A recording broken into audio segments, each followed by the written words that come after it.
Hello, everybody. Welcome into the NBA Front Office Show. I am your host, Ron Gutterman, and today we're going to be talking about Bradley Beal. This has been the big story of today, and normally Trevor Lane and Keith Smith are here to break down all of this with you. They're both out for today.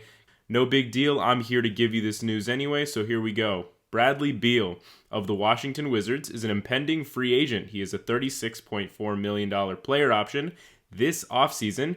Now, he's widely expected to decline that and become an unrestricted free agent. This has been one of the biggest conversations around the summer of 2022, which is widely seen as sort of a lacking free agent class, not a lot of cap space, not a lot of big names out there. Beal has been the big name for quite some time. But he may not be on the open market for very long. According to Wizards beat reporter Ava Wallace, Beal was asked today if it's fair to say that he's leaning towards re-signing with the Wizards this offseason after declining a player option. Well, in response to that, he basically nodded and said, yeah, that's fair. So according to him, it's fair to say that he is leaning towards re-signing with the Wizards. Of course, a lot can happen between now and the summer. You know, that we've seen plenty of instances of players saying, yeah, I think I'm going to re-sign here, and then they just don't. So we don't know 100%, but that's where Beal's head is at right now. So again, Beal is widely expected to decline his $36.4 million player option. And here's why. Because he is eligible to sign a 5-year, $246 million extension this summer.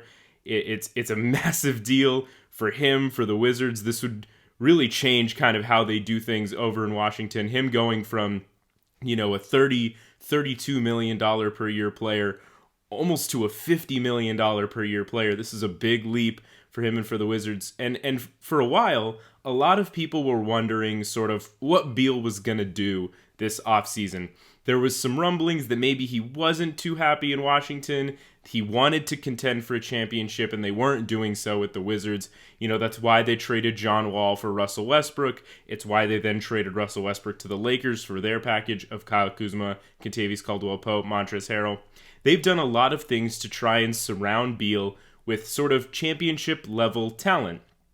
But for the time being, it appears that whatever they've been doing is working, even though the Wizards right now are 28-33. They're 11th in the Eastern Conference. Bradley Beal is out for the season, which is a part of it.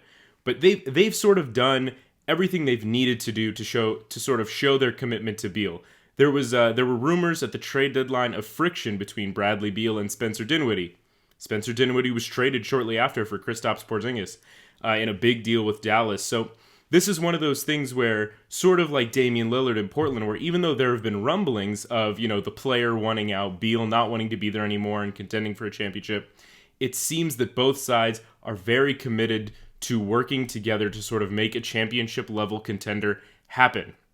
If he extends, signs that 5-year, $246 million extension, that's exactly what the Wizards are going to be asked to do. That's what they're going to need to do as an organization. They currently have 10 players guaranteed under contract, technically 9, but the 10th player is Kentavious Caldwell-Pope, who is a close friend of Beal's and will likely have his contract fully guaranteed. He makes about $14 million. With those 10 players, they figure to be over the salary cap. Of course, there's some maneuvering they can do to get under, but again, this isn't really a big free agent class anyway. There's not a whole lot they could do.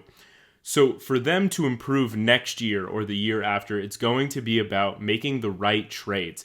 And Wizards GM Tommy Shepard has done a relatively solid job so far in terms of the types of trades he's been able to make. He got great value for Russell Westbrook. He got great value when he swapped John Wall for Russell Westbrook.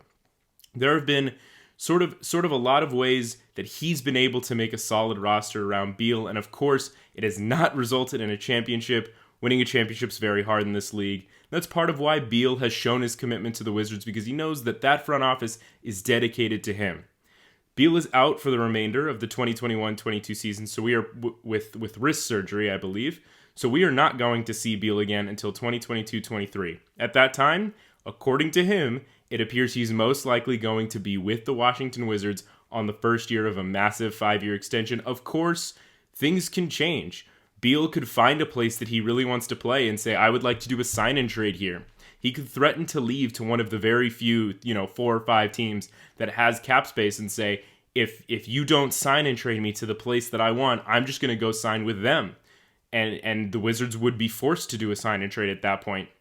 So, of course, there's a lot of time between now and when he actually has to make that decision. But if everything goes according to plan, Beal is likely going to decline that player option and sign this massive, massive extension. And then the real work begins for the Wizards, putting a championship core around them. I want to thank you guys for watching. Be sure to like and subscribe here to the NBA Front Office Show. You can find me on Lakers Nation, the YouTube channel over there as well. Want to thank Trevor Lane and Keith Smith for letting me take over today's video. You know, they had a lot going on, so very nice of them to let me do that. But yeah, thank you for watching. Be sure to like and subscribe. Have a good day.